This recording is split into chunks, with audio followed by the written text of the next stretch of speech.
So Imam Sahib will inshallah be addressing us on the topic of tabligh and on the importance of tabligh and why we should partake and engage in tabligh.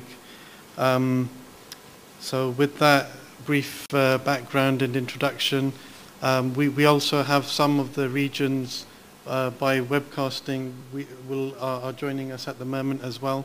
So live, it's also going out to some regions. It's something we've done as a trial today, and inshallah we'll expand on this experiment in future. So if I can hand over to Imam Sahib. I think flight a bit after flight, if you want. It was at 5:30. Yeah. So that's the last item. Yeah, you.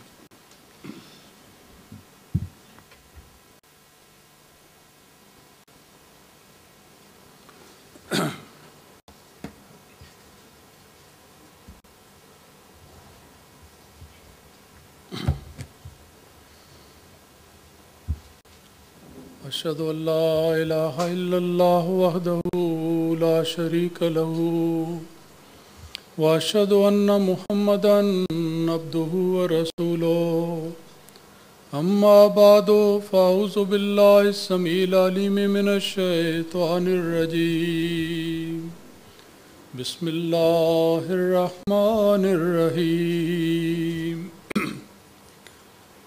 It's a great honor and privilege for me this afternoon to address this Tabligh forum organized by Majlis Khuddam al-Ahmadiyya. And the topic I have been given is to say something about motivation of Khuddam in the field of Tabligh. So far as this subject of Tabligh is concerned, I think it is so important that we should have so many meetings on that, and the subject has to be discussed from various angles. Today I have thought of discussing this subject by mentioning some points as introduction, and then I will move on to the second part, in which I will be presenting some good examples of that. But detail of that, inshallah, you will come to know when I come to that point. First of all, I would like to say that the obligation of tabligh is so important, and this duty is so sacred, that Allah the Almighty has chosen His most beloved and favorite people, the prophets of God, and entrusted this responsibility to them. Particularly, we know that our Holy Master, the chosen and beloved of Allah Almighty, the Holy Prophet Sallallahu Alaihi Wasallam, he was given this task directly by God Almighty, that you have to call the whole mankind to the path of Allah. That is actually tabligh. It is called dawat-e ilallah, inviting the people to Allah. That is actually the duty of tabligh that we have to do. And the Holy Prophet Sallallahu Alaihi Wasallam was entrusted with this responsibility when Allah Almighty specifically addressing him, as revealed in the Holy Quran, Ya ayyuhar rasulu balligh ma unzila ilayka min rabbik wa illam tafal fama ballaghta risalata. Now the first point to be noted here is that Allah Almighty has chosen the Holy Prophet Sallallahu Alaihi Wasallam to be addressed particularly in this command. Otherwise, a general statement could have been made there that everybody should convey the message. Every Muslim should convey the message. But Allah Almighty specifically said, addressing the Prophet Sallallahu Alaihi Wasallam, that whatever has been revealed to you, you have to convey that message to the people. And then not only this emphatic instruction is there with the instructive word of balligh. Balligh is a word of command that you have to convey, you must convey. In every case you have to convey this message which has been revealed to you. That is one thing.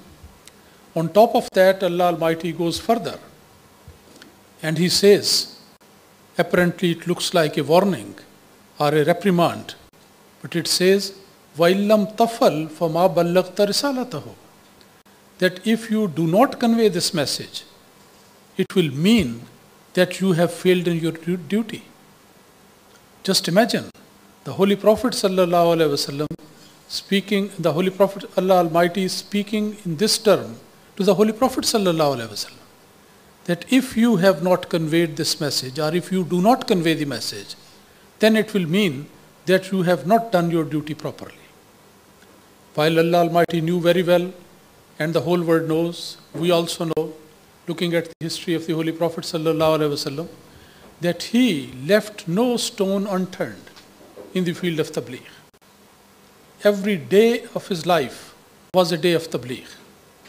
Every day of his life was a day of preaching the message of Islam.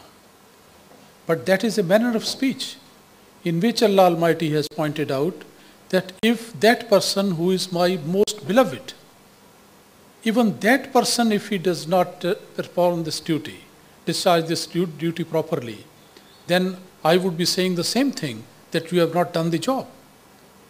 So this is something so important, and we must try to understand. This subject has been mentioned in our meetings and the discourses of the Khulafa many a times. In our books, this subject has been written. In the books of commentary, it has been explained. So one can go to find out more details about that. But this point is very important, that the Holy Prophet ﷺ was asked in so specific and so commanding tone by Allah Almighty that this is your first and foremost duty and you have to do it. Now if we briefly look at the Holy Prophet ﷺ's life, it becomes very clear that from day one, when he was asked that you have to convey the message, he immediately embarked on this mission.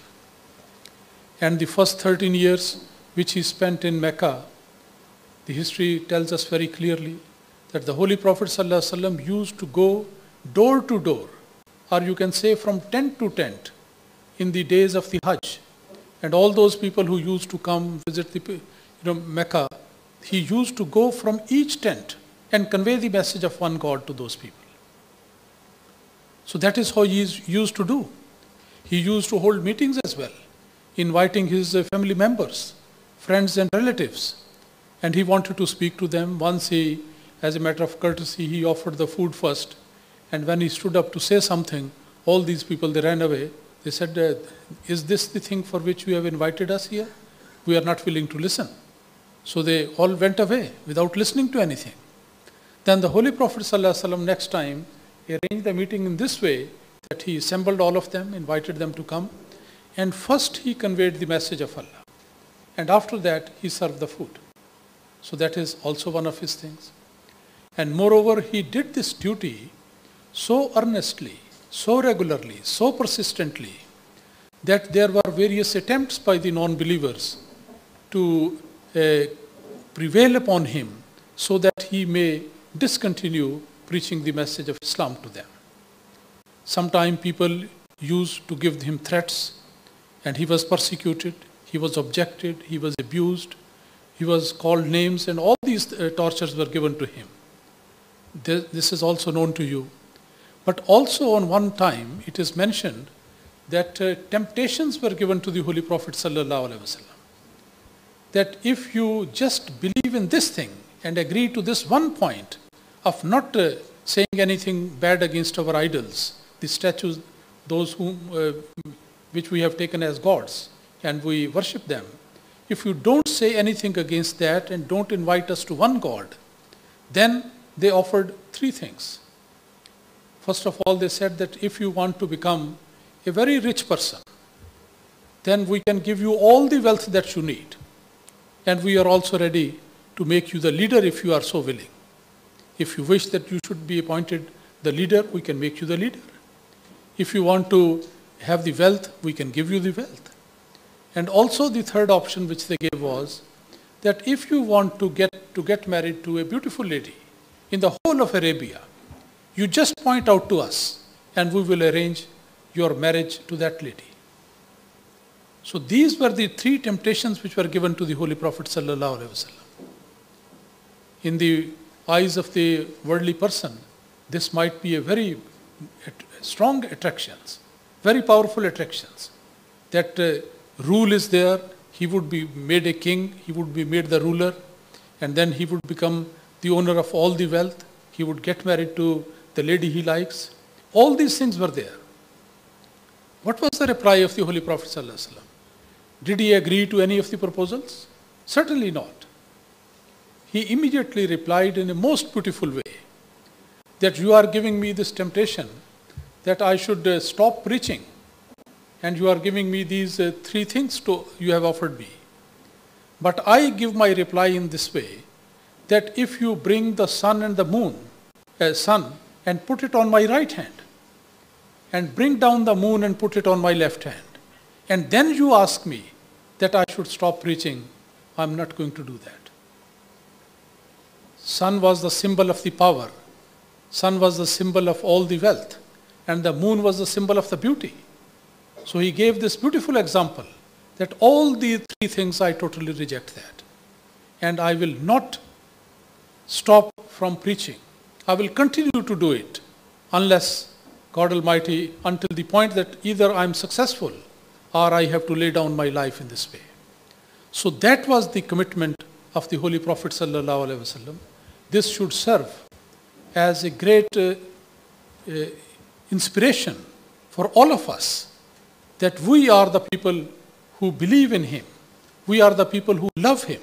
We are the people who say that we are ready to follow in the footsteps of the Holy Prophet sallallahu alaihi wasallam.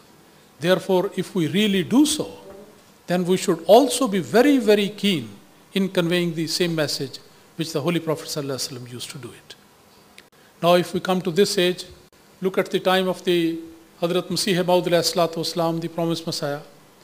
He was specially appointed by Allah Almighty so that he should revive the true faith of Islam. And throughout his life, I mean, time is not enough for me to go into much details here, but throughout his life, the promised Messiah alayhi salatu wasalam also exactly followed his master and our master, the Holy Prophet sallallahu alaihi wasallam. He did everything that was possible for him by way of writing the books, leaflets, pamphlets, writing letters, meeting the people, holding meetings, holding debates with them, sending letters to people in the foreign countries and rulers of his time. So in so many ways, any opportunity which was available to him at any time, the promised Messiah alayhi salatu wasalam always utilized that. And so much so that when he came to Lahore, in his last journey, before he passed away, even during that sickness, he was busy writing a book which was left incomplete, and it was published in whatever form was there later on. So it means till the last breath, till the last moment of his life, he was busy in conveying the message which Allah Almighty had given him. That was the message of Islam. One incident comes to my mind at this time, that he was very keen that the message of the Islam should be reaching all parts of the globe, particularly the Americas, the European countries, and far-off islands and other places. So one day it so happened that the promised Messiah ﷺ was busy. In his room he was doing something and somebody else was sitting with him. Somebody came and he knocked at the door with a great force, as if he was just about to break the door. He was putting his thumb on that and knocking at the door. So the person who was sitting along with the promised Messiah, he was asked to go and find out who this person is, who looks to be very desperate to come in or to tell me something. So the gentleman went outside, talked to that person. He said, I want to see the promised Messiah. I want to tell him something. Anyway, he was asked that you please tell me what is this, because he's very busy, he can't see you at this time. So he mentioned that I had recently a debate with a non-Muslim or a non-Ahmadi perhaps, and he said that I gave him this argument and this argument and that argument, and I made him absolutely speechless. And I shattered his argument, and I was very able to successfully convey the message to him. That is the news I want to give to the promised Messiah. And that was the reason of his being so excited. That was the reason why he was banging at the door so powerfully. When the whole thing was narrated to the promised Messiah ﷺ, look at his thinking and flight of his imagination. He was naturally very much satisfied with the information, But he also commented that with the force the man was banging at the door, I was thinking that perhaps he has brought the news that the whole of Europe has been converted to Islam. That was the desire of the promised Messiah alayhi salatu wasalam. That was his thinking. That was his ambition. That was his desire. So you can see that the promised Messiah alayhi salatu wasalam also discharged his mission. And after him, we see all the caliphs, by the grace of Allah, they are doing their best, and they have done their best in conveying the message. I mean, just imagine the Qadian, such a small town, small village, which was not even well known in India. Even in neighboring cities, it was not well known. It is mentioned that in early days, people used to, when they came to know about the claim of the promised Messiah, many of them, they used to come, they wanted to come to Qadian, and some of them, even when they had reached Batala, which is only 12 miles away from Qadian, people used to ask, where is Qadian? And most of the people did not know where Qadian was. And they had to ask so many people. And then in Qadian, when they arrived, they would ask, where is the Mirza Ghulam Ahmad of Qadian, Mirza Ghulam Ahmad Sahib? And many people did not know who he was. So even in his own village, he was a person not well known. But now you know that by the grace of Allah, through the efforts of the caliphs, of the elders, the message of Islam and Ahmadiyyat has gone to the four corners. So this is an ongoing job, and we have to do it. That is our responsibility. In order to bring to you something by way of motivation, I would like to mention some examples of the success stories of our elders. Those people, our missionaries, who dedicated their lives, are the companions of the promised Messiah alayhi salatu wasalam. How did they preach? And what was the noble, gracious treatment of Allah Almighty to those people?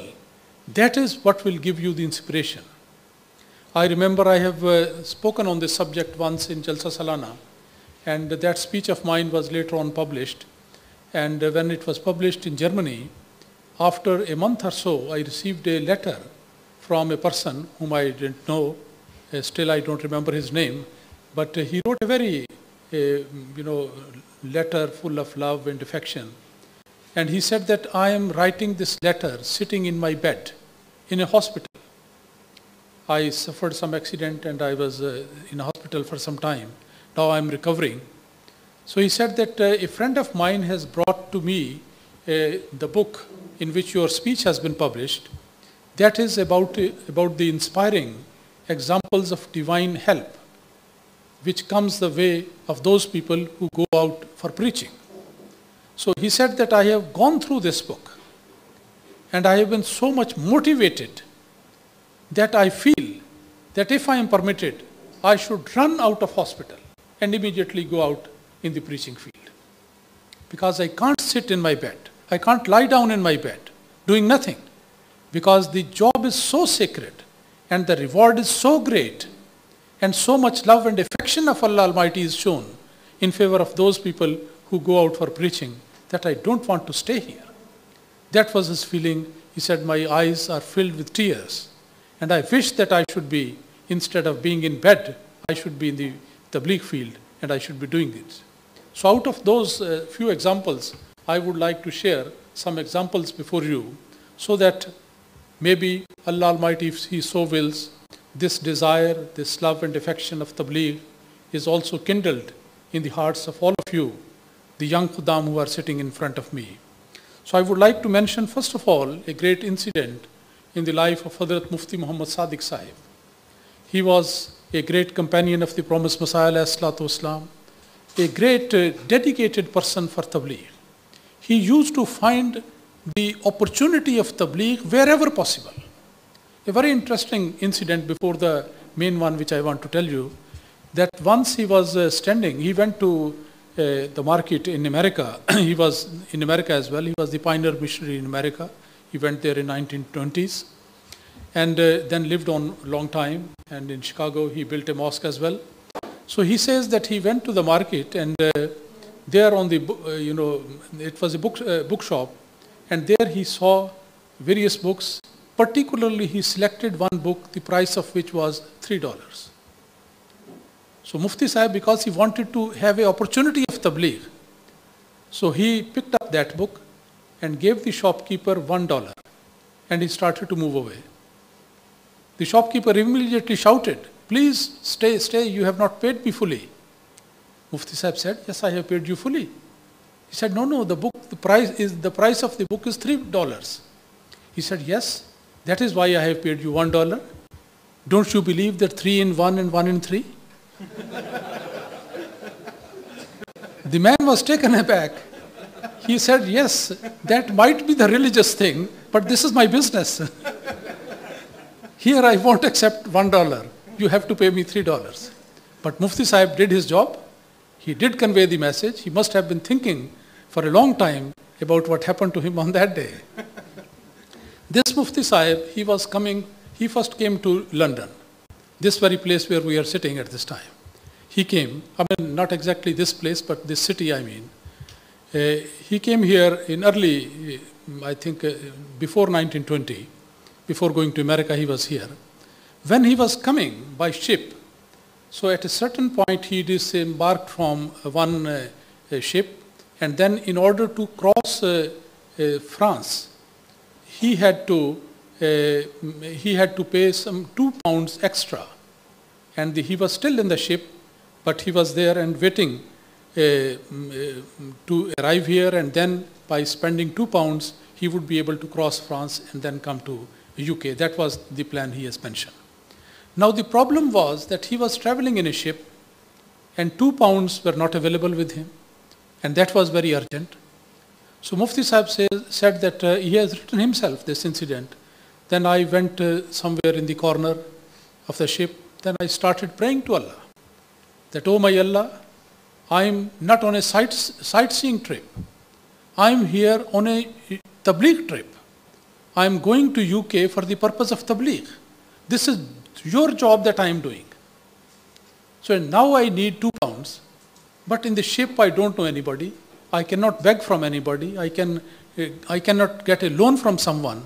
So now you give me these £2, whether you send it from heaven or bring it from the sea or whatever may be.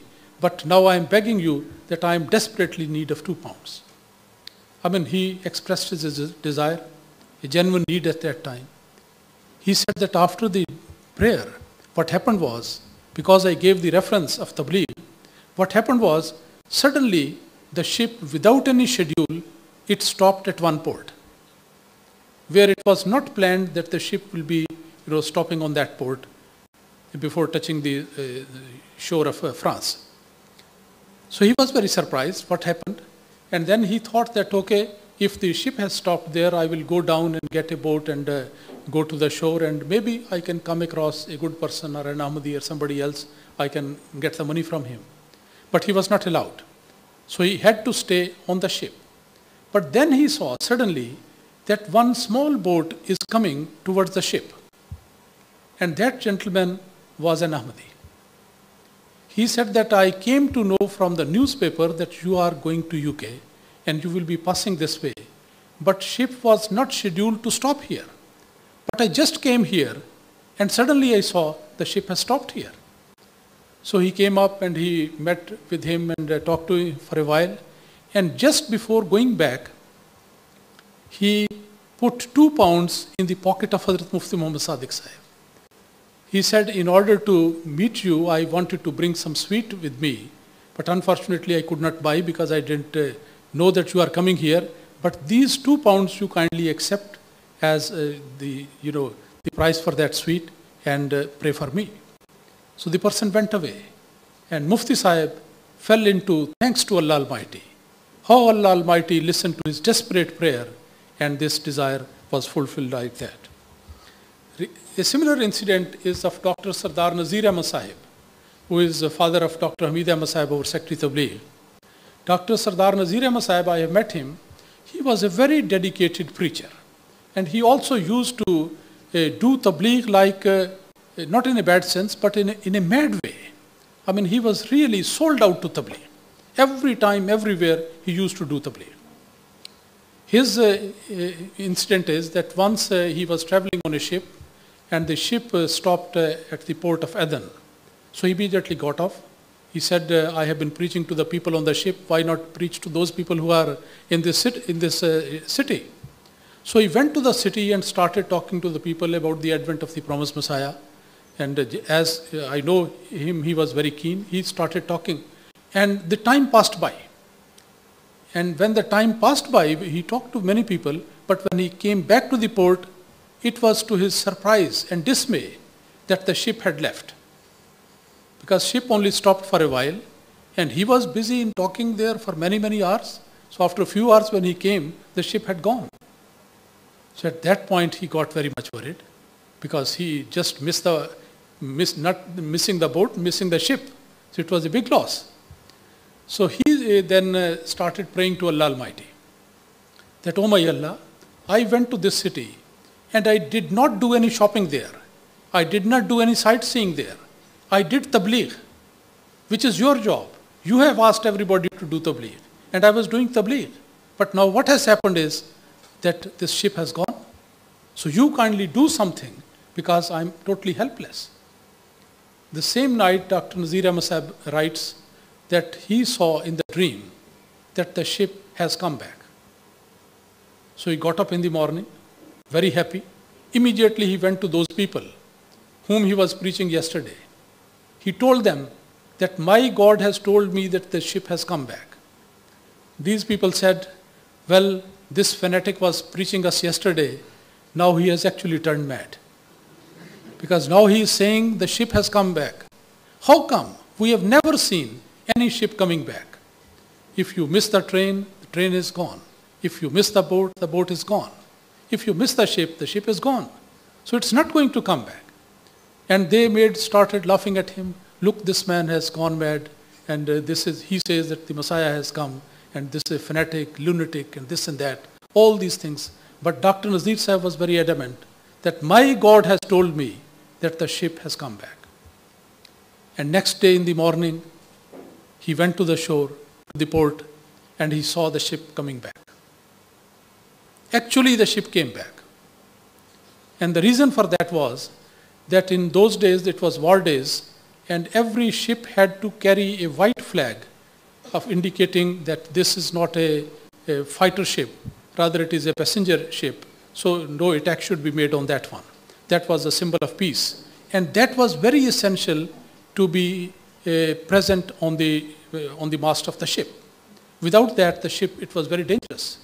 So when the captain realized that they had forgotten to collect this white flag from the port, so there was no other option for him but to turn back and to get that flag. For that purpose he came. And when they came, Dr. Sardar Nazir Sahib immediately said, I am the passenger you have left behind. So he immediately jumped onto the board and was there. And now the people thought that this is the result of that, his prayer, how Allah Almighty listens to the prayer for a person who is so busy in Tabligh. Another incident, very interesting, I would like to relate from my late father, Maulana Abul Atta Sahib.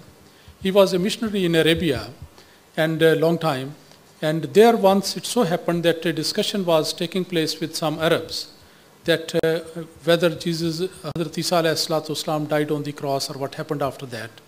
When my father told them that he survived from the death on the cross and later on he migrated and moved to the eastern side and finally he came to Kashmir and he died there and his grave is there. So all these things totally unbelievable.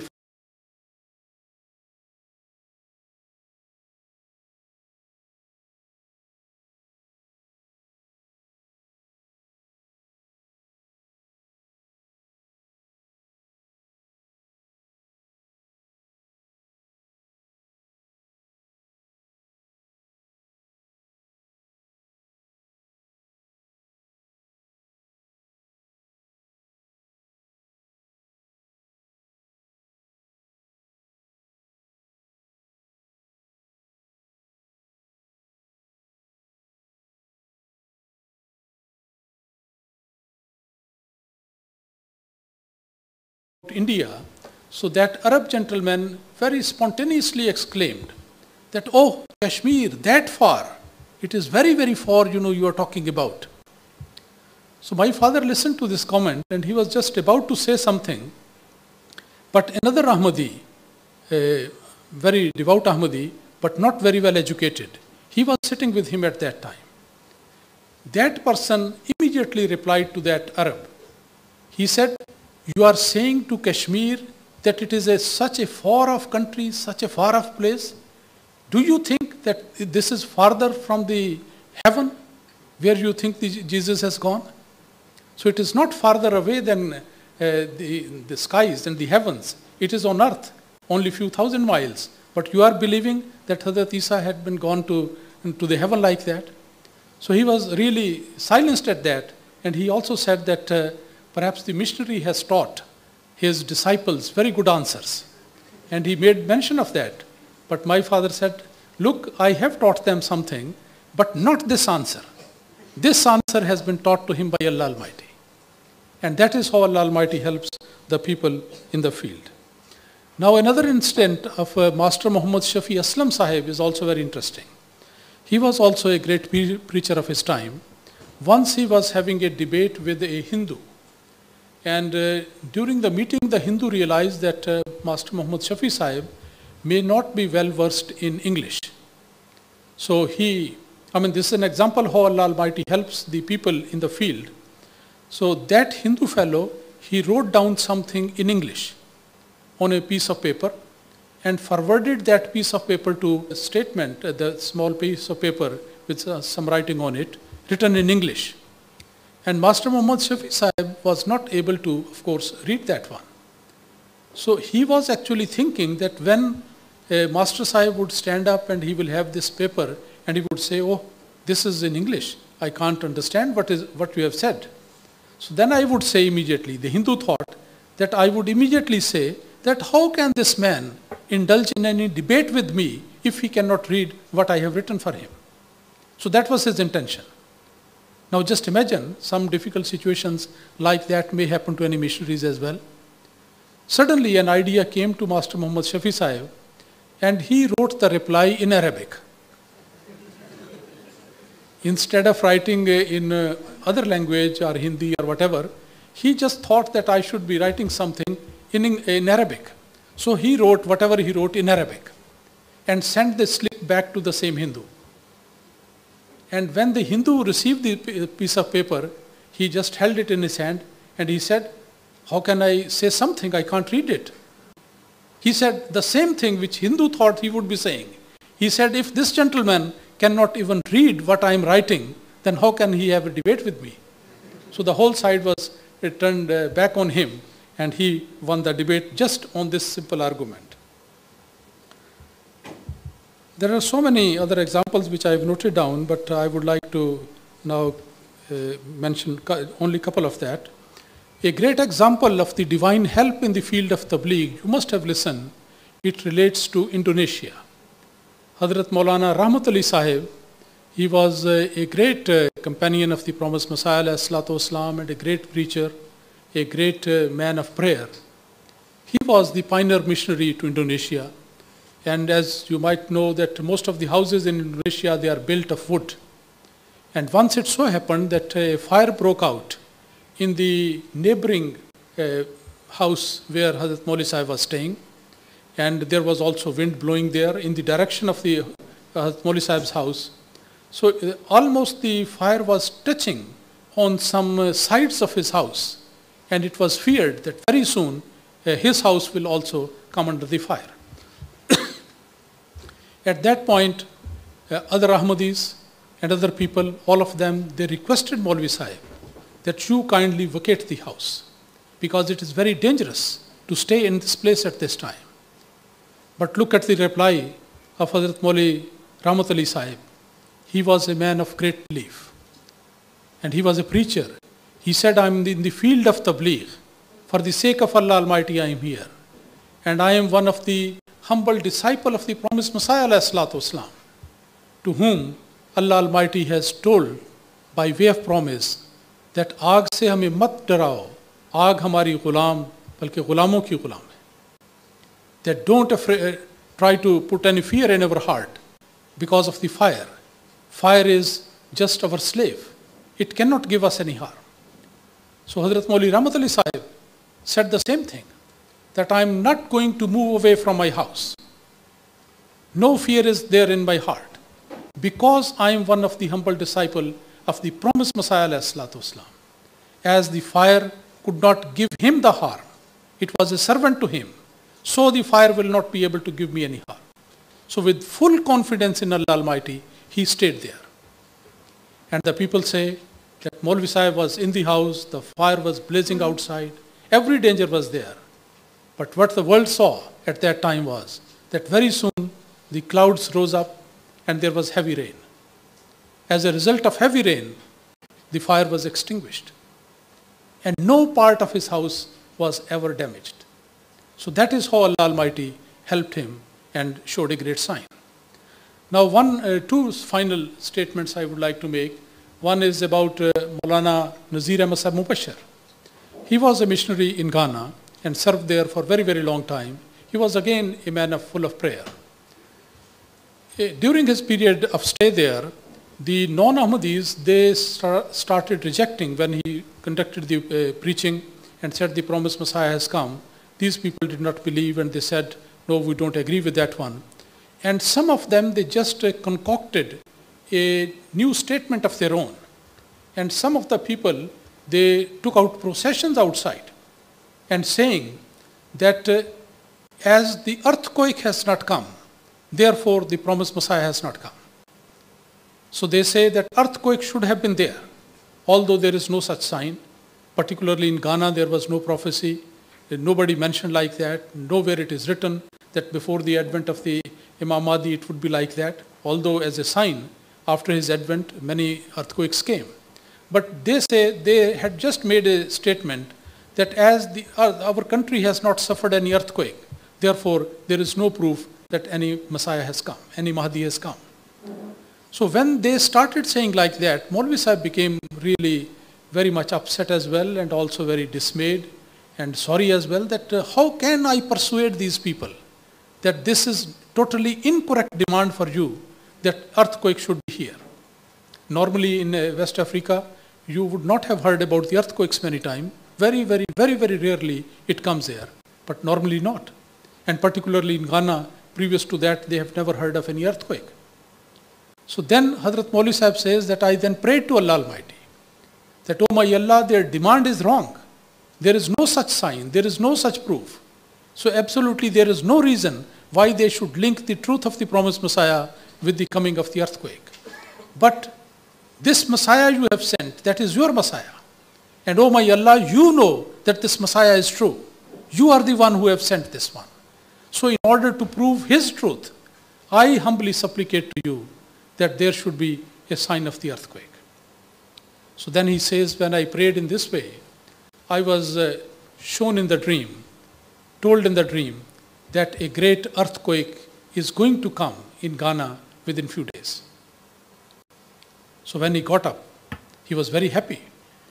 And having full trust in Allah Almighty, he told all the Ahmadis there and asked them that go around in the area, wherever you can reach, and let everybody know that earthquake is coming, is going to come. It is imminent, and that is what Allah Almighty has told. Because this is what I prayed and Allah Almighty has told me. So the announcement was made.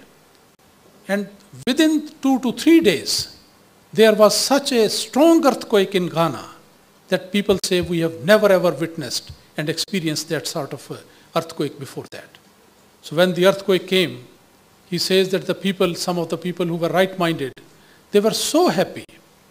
They took out processions and they were, having their musical instruments with them. And they were dancing and singing and they were saying, the Mahdi has come because the earthquake has come. The Mahdi has come because the earthquake has come. So that was the fulfillment of his prayer and also a great sign how Allah Almighty helps the people who are in the field of Tabligh. Lastly, permit me to narrate another incident about my late father. He was in Palestine doing the Tabligh there, and naturally when the Tabligh is done, there is some opposition as well. There were some people who intended to kill him and shoot at him because his activities were expanding and people knew that if he continues to work, then he might be able to convert many people from here. So this is the last weapon of the opponents, that when arguments fail, then they come to this type of thinking. So two of them, two young people, they decided that they should target my father. One night he was coming from a neighboring village to his residence, and they knew, somehow they spotted that he was going to come. So they ambushed for him, sitting in the jungle. And when my father passed nearby, they tried their gun, one of them. The gun did not go. The bullet could not fire. And then the other person, he also tried his aim, but again, the guns did not work. So my father went by, he didn't notice, he just realized that there was some sort of movement in the bushes. So he thought might be some rabbit is there, some other animal is there, so he didn't realize whether somebody was there. So he went and he was quite all right. And when he went away, then after that he heard a gunfire. Once and then again for the second time. And again he thought that somebody might have fired there and that's it. Later on, these people actually, some of them, they came to my father and they told that on that very night, actually we were sitting there. And we had intended that we are going to shoot you in that jungle when you will be coming back from your mission wherever you had gone. And they mentioned that we had purchased brand new guns. And before you came, we tried our guns. They were absolutely all right. Both of them they had tried, tested new guns, and they were ready there. And they admitted that when you were right in the aim, and we tried to shoot at you, the guns did not work. And then the other person tried, his gun also did not work. And then they said, we were very surprised. How come this has happened? And when you went far away, then we tried, the guns were all right. And then later on, some of them, they also became Ahmadi. Just looking at this example, how Allah Almighty helps those people who are in the field of Tabligh. So my dear brothers, I would like to conclude here by saying that this is one aspect of looking at the subject of Tabligh. That not only it is our responsibility, not only that it is our duty, but also look that how gracious Allah Almighty helps those people in so many ways. Their lives are safeguarded, their arguments are supported, and they are given understanding and logic and argument, and all the efforts and help is given to those people who are actually in the field of Tabligh. So that also shows that if we want to get nearness to Allah Almighty, if we want to get the help of Allah Almighty, if we want to really a person who really loves Allah Almighty, and Allah Almighty loves that person, then the most tested route is that one should embark in the field of Tabligh. Those people who do Tabligh, they actually become the beloved of Allah Almighty. And is there anyone sitting here who would ever think that he would not like to be one of those people? Everyone is very keen, very desirous to have the love and affection of Allah Almighty. So I would say that looking at these examples which I have just mentioned by way of example, just few of them, there are hundreds, thousands of such examples all the time, not only in the past, even today, every time. This is the treatment of Allah Almighty to those people who go out by way of preaching. Allah Almighty becomes their help. Allah Almighty becomes their guide. If they do not know the arguments, even in the place of argumentation and discussion, Allah Almighty gives them the argumentation. Many missionaries have many times mentioned that we were just caught into a situation. We did not know what the answer is. But when we pray to Allah Almighty, that it is the case of Islam, it is the case of Ahmadiyyat, being true or not. So Allah Almighty, please help us. Allah Almighty helps the people and teaches them the guidance and the arguments, everything is there. So Allah Almighty is very gracious, very kind, very helpful, very loving for those people who actually sacrifice their comfort and go out in the field of Tabligh. If they perform this duty, which is the duty of the prophets, if they perform and do this task, which is the task of Allah Almighty, then Allah Almighty is always very happy, very pleased with those people. So try to become like that. This is our utmost important responsibility at this time. Just imagine if you go out of this hall, walk on the roadside, ask the people, do you know about Islam? Do you know about Ahmadiyyat? Do you know whether the promised Messiah has come or not? Majority of the people, overwhelming majority, would be telling you that we do not know. Just imagine what a big task is in front of us. What a heavy responsibility is there on our shoulder. Who is going to tell these people about the advent of the promised Messiah? Who is going to tell them that the Holy Prophet ﷺ is there? He is the beloved Prophet of Allah Almighty. Who is going to tell them that Islam is the religion of salvation? It is the Ahmadis who have to do this. This is the responsibility entrusted to the promised Messiah ﷺ in this age. And those who believe in him, like all of us, all the Ahmadis, they are under this obligation that they have to convey the message to the whole world. Now the whole world is just like thirsty people. They are yearning for this guidance. They are yearning for this water which can give them the real life. And who can provide this water? We have to do it. It is our job. It is our job. It is our job. And we have to do it. May Allah enable us to always realize this importance and carry it out in such a way that Allah Almighty becomes very much pleased with us and we really become the beloved of Allah Almighty. May Allah enable all of us to do so. Ameen. Imam Sahib, if you have a few minutes, is it possible to take a few questions?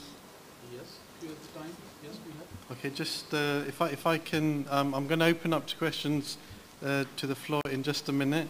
I have a question first that's come through from Midlands region who are watching it via web streaming.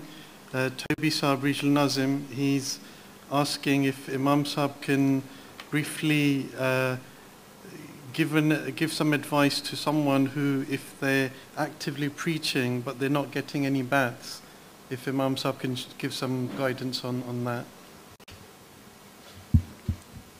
Well, I would like to say that I have mentioned in my presentation earlier on the role of prayer.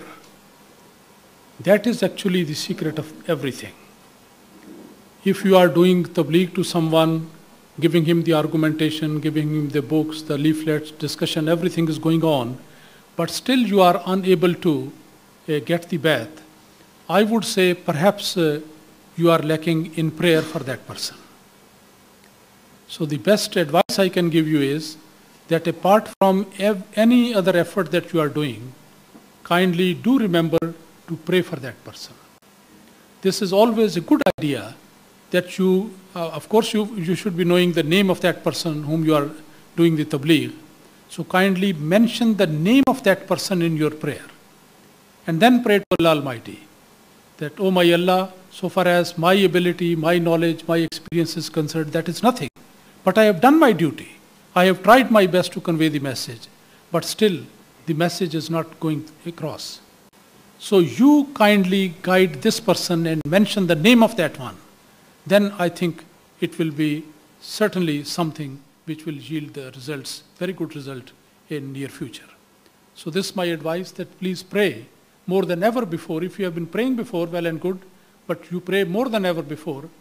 And so far as methods are concerned, I would say that for tabligh there is not only one method which one should employ all the time. Arguments are there, more than one arguments are there. Ways are there, more than one way. So therefore, if one method is not successful, then you always have to change the method.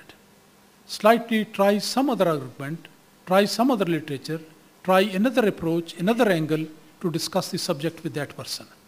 Some people, they may not be affected by one argument, but if you different argument if you give, suddenly you see some changes in that. And suddenly some surprising results are there. Suddenly one example comes into my mind that once a non-Ahmadi Maulvi went to Rabwa a long time ago, and he was not very clear whether Hazrat Isa alayhi salam has died or not. So he was in search of some arguments some verses of the Holy Quran. So some Ahmadi took him to Rabwa. He went there to various scholars, and naturally, you know, every scholar would have presented various ayat, various verses of the Quran. But the non-Ahmadi Maulvi was there continuously saying that I don't understand, please show me some verse, recite me some verse. And this is what he was doing all the time.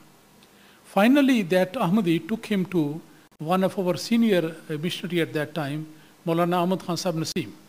He had a good experience of tabligh in rural areas because he was in charge of that section.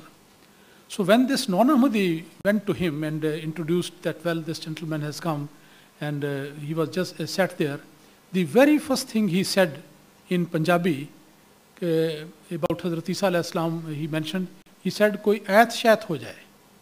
That is what he said, that please recite some verse of the Holy Quran which should prove that Hazrat Isa alayhi salam has died. You know, Hazrat Maulvi Sahib, Maulana Ahmad Khan Sahib Naseem, because of his experience and knowledge, he understood the mentality of that person. I mean, the arguments presented before that was not short.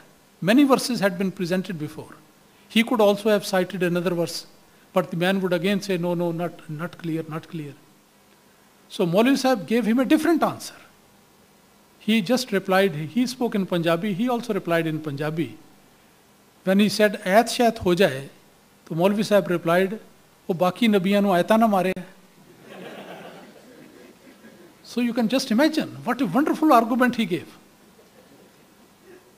That you believe that Hazrat Ibrahim is dead, Hazrat Sulaiman is dead, Hazrat Dawood is dead, Hazrat Nuh is dead, and all the prophets, take their names, all the prophets you believe they are dead. But do you have separate verses for these people that they have died? Why don't you demand the verses about other prophets? Why do you come and ask me that I should give you a verse about Hazrat Isa? So when he gave this in Tate Punjabi, when he gave this reply, that was so convincing that the non-Ahmadi Maulvi immediately said, yes, I have understood. No more argument is required. So this is a case in point, that sometime you give one argument to one person and he insists on that one that I don't understand. So in that case, change the argument. That is 2 or 3 advice which I can give on this point. Yeah. I think Khalid Saab, you wanted to ask a question? Assalamualaikum. Waalaikumsalam. Keep the mic closer. Yes. Why are so few Ahmadis involved in Tabligh? Why are so few Ahmadis involved in Tabligh? The reason is quite obvious. They are not fully aware of the responsibility, or they are not fully aware of the sacredness of this duty, or maybe that some people may not be feeling themselves very competent to do the tabligh. Because of so many factors could be there, person to person, because I cannot assess or guess one reason which may be applicable to everyone. It may be different reasons, but some of these reasons could be there. Either they don't realize the responsibility, either they know that this is their duty, either they don't know the art of tabligh, either they do not have the full confidence, or they might be feeling that we are deficient in knowledge, in argumentation, we cannot have a discussion with other people, or for some other reason, or maybe they are very busy in their jobs, doing overtime and having no time for tabligh, or doing some other duties, whatever they are doing, and they don't find any time for doing tabligh. Whatever may be the reason, I think it's difficult for anybody to pinpoint just one reason, but these are quite a few things. But none of these reasons, you can call it, reason or excuses you can call it, is valid. Because if they do not know, then they have to know these things. If their knowledge is not perfect, they have to make it perfect. If their experience is not there, how can they have the experience of anything unless they go into that one? I mean, if you want to, for example, if you don't know how to swim, and somebody should say that, well, I should be able to know how to swim, but the condition is that my body should not become wet. How is it possible? You have to jump into the pool. You have to jump into the river or canal. Then you will be able to know how to swim. Similarly, if you don't have the experience in tabligh, you have to go there. If you feel that you cannot handle the situation all alone, then you take another experienced person with you. There are many experienced people in Jamaat by the grace of Allah. Make an arrangement with somebody, go together. Look at the example of Hazrat Musa alayhi salam. He was a great prophet of Allah Almighty. When he was asked to go to Pharaoh, he could have gone alone. But he requested Allah Almighty that kindly appoint my brother as well to go along with me, so that we can go together. So if the Prophet of Allah thinks that it is better to go together, so why can't Da'i Allah can have another person to go along with him? So in that case, one can go and the other person can do the tabligh, and this Da'i Allah who is not experienced, he should simply observe and see how the things go. So gradually, he will also develop his own experience and he will be able to do that. So these are the various ways in which it should be done. So these points which I mentioned are not to be taken as reasons. Rather, they are excuses. But excuses or reasons, whatever you may call, we have to overcome that. And the simple thing, as I have been telling earlier on, that everybody should realize that this is their responsibility and they have to do it. This has been, we have been told this repeatedly, and I think we must be very particular about that. Recently, Hazrat Khalifatul Masih Khamis Sayyidahullah Ta'ala bin Asl Aziz has also pointed out to this very fact that the number of baths in UK is not satisfactory at all. It is very low. Even as compared to some smaller countries, it is very low. And Huzur has given one particular point which I would like to take the opportunity to share with you is that Huzur said that if you are having a tabligh session with someone, then it is very essential that you keep that contact alive, which is in other words called the follow-up. Sometimes we hold tabligh meetings. Many people come, 50, 60 people come here. They come, we talk to them, we give them the literature, everything, food, hospitality, everything is done. But later on, we tend to forget those people. So we should not let these people simply go away like this. I mean, of course, they will go wherever they have to, but we have to keep a contact with them. And that is called the follow-up. So that is the point which Huzur has mentioned. Follow-up is very, very essential. And the other point which Huzur mentioned, that I have already mentioned, that we should particularly pray for those people who are under our tabligh. These are the two methods recently, only a few weeks ago, Huzur has mentioned in one of his letters. Okay, Jazakallah. Anyone else? Yes, we have someone at the back. I think behind you there was someone.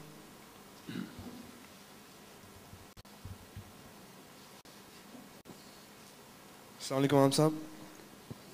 I've been talking to a friend of mine about Islam, and he's a Ghanaian Christian, but lately he decided not to believe in Christianity anymore, and he's quite eager to know a bit more about Islam, and but at the same time he's not completely satisfied with it.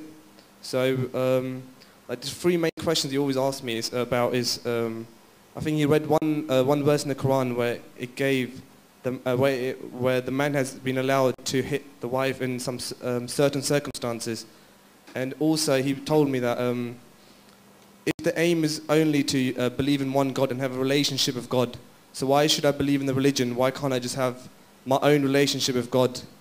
And then also he asked me about the concept of punishment in Islam, and especially about stoning. And I didn't have quite the right answer to give. So if you could just... Well, I think this is a very vast and involved question. It will take very long for me to go into all the detail. But first of all, let me say that all these three things which you have mentioned, the answer to that is already available on the internet. On the website, if you go, the answer to all these three things is definitely there. I've seen that, so easily you can find out the answer from there. Regarding the first thing, they say that Islam as if gives the free license to the men, to the husband, that they can beat their wives. That is not the case. This is totally wrong, and this is something which the opponents of Islam, particularly the Christians, they have made it an issue out of one statement in the Holy Quran. What you have to tell your friend is that if you have to find out about Islam, then you have to ask from a Muslim. Don't go to the Christians. You know, as there is a different phrase as well, that if you want to find out something about me, then you have to ask me, not other people. So similarly, if the question is there about Islam, about the Holy Quran, then you have to find the answer from those people who believe in that one, who are Muslims, instead of going to the books of other people. So these people, they have taken one word in the Holy Quran, which is mentioned as the last and the final resort after every other precaution has been unsuccessful, and the violation on behalf of the wife goes to all the extreme of indecency and rebellion, then this is the last resort to give a physical reprimand, but very careful, without injuring, without any serious damage or anything. But that means that the point is almost close to the break. If that doesn't work, then the separation will have to take place.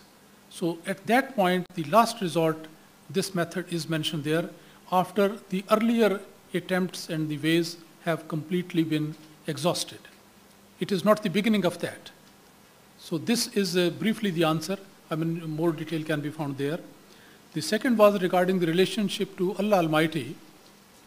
I don't know exactly what sort of question he has, but certainly, as you know, in Islam, everybody has his relationship with God Almighty. And for that, we do have this concept that everybody's relationship with God is something his personal. That is to say, that everybody would be praying to Allah Almighty in his own personal way without the knowledge of other people. That is the essence of the prayer. And similarly, if Allah Almighty shows a beneficence or blessing or bounty upon that person, it is generally advised that one should not make a public announcement of that. Rather, keep it to yourself. But relationship with Allah Almighty should be there, must be there. This is something very important. But if there is any other aspect of that you can find out from him, and then that can be sorted out. The third was regarding the punishments. The punishments in Islam, they are also for the purpose of reformation. I mean, these punishments are not for the purpose of cruelty or mistreatment of those people, for the purpose of punishment and safeguarding the rights of other people who are living in the same society. People sometimes criticize the punishment of cutting the hands. They say the person, Islam says the person who steals, his hand should be cut off. But this is not the first punishment. Earlier to that, prior to this one, some smaller punishments should be given, reprimand, advice, notice, threat, whatever could be there, and some minor sort of penalties could be there. So when everything has exhausted, and the person is so adamant on stealing, and he becomes habitual thief, and nothing else works, then finally, at the end of the road, as they say, the final punishment, after which there is no other punishment, that is this one hand should be severed. But this is also to be taken in the sense that those countries where this punishment is actually enforced, maybe on a couple of people or a few people, but it is announced that if somebody is caught stealing, his hand will be cut off. In those countries, there is no theft, there is no robbery, because this punishment is so deterrent that people then do not dare to commit that sort of a crime anymore. So this is actually the purpose, that hand. I remember Khalifatul Masih Rabi Rahimahullah Ta'ala used to say that when it comes to the cutting of the hand, you should take it in this way, that if that one hand is depriving thousands of people from their, say, golden bangles and their purses and their jewelry and their money and wealth and all that, and also the peace of mind is being snatched from thousands of people.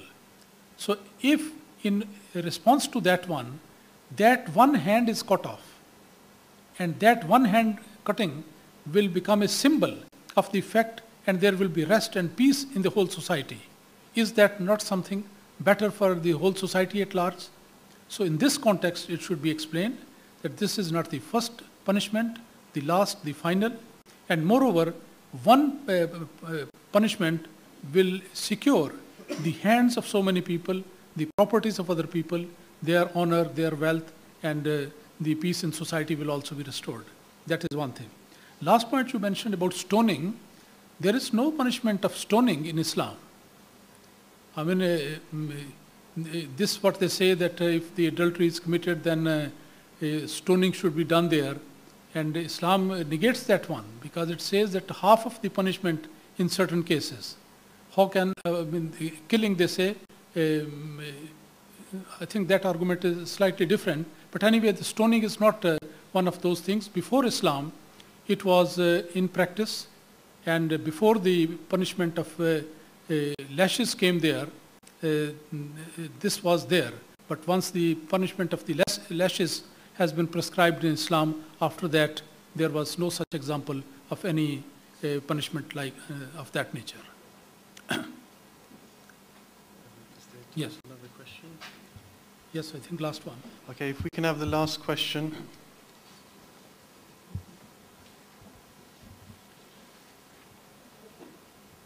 Assalamu alaikum, Imam Sahib. Speak loudly, please. Assalamu alaikum, Imam Sahib. Uh, This is a problem I am facing after coming to this country. It's basically about preaching the atheist. So, any other religion, we can talk about God and teachings of Islam. But whatever you say to an atheist, he will say there's no God. And any example we give, he'll say that's a natural process. And this is something I'm facing very... Well, that is one very important subject of our tabligh. There are some people, unfortunately, in all countries, those who are atheists do not believe in God at all. So we have to discuss this subject. And of course, we cannot put any argument from the Holy Quran directly or from Bible or from anywhere, because he would say that I don't believe in anything. So in that case, what we should do is that there are certain arguments which do not require any quotation from the Holy Quran. Logical, intellectual arguments. Those are scientific arguments. These arguments should be presented to these people so that they will not be denying the scientific argument, logical, and other arguments of that nature. So in that case, we should not go back to the Holy Quran, because they will simply say we don't believe in that one. But other arguments should be given to them. And that is how the subject should be started with them. And there is no shortage of that. Our literature is also available in which these arguments are there. Read Tafsir-e-Kabir. A lot of arguments are there. Hamara Khuda, Our God, is a book published there. And some other books are also there. Hasti Bari Tala is there by the second caliph. So in all these books, the arguments which are good for atheists, they are also mentioned there. And also the arguments which are for non-Muslims, but they do believe in some scriptures. Yes. Okay, Asr is at 5:30, so we need to conclude the program. I would like to take this opportunity to thank all the various members and teams that have participated in organizing today. Maqami Region hosted it, so Jazakallah to Maqami Region, Sami Brasri UK, Ishat, Khudam al-Amdiya, and the various different teams that have assisted, the contributors, Imam Saab, who gave his precious time today. Imam Saab will be also speaking shortly in Battle Futu at the Abrahamic Faith Scriptural Reasoning event. And of course, Jazakallah to all the attendees, both that are before us and those that were participating through web streaming. So Jazakallah, if anyone hasn't registered, please do, so that we can have your details. And if I can ask Imam Saab to lead us in silent prayer. Jazakallah. Yes, would you please join in prayer, please?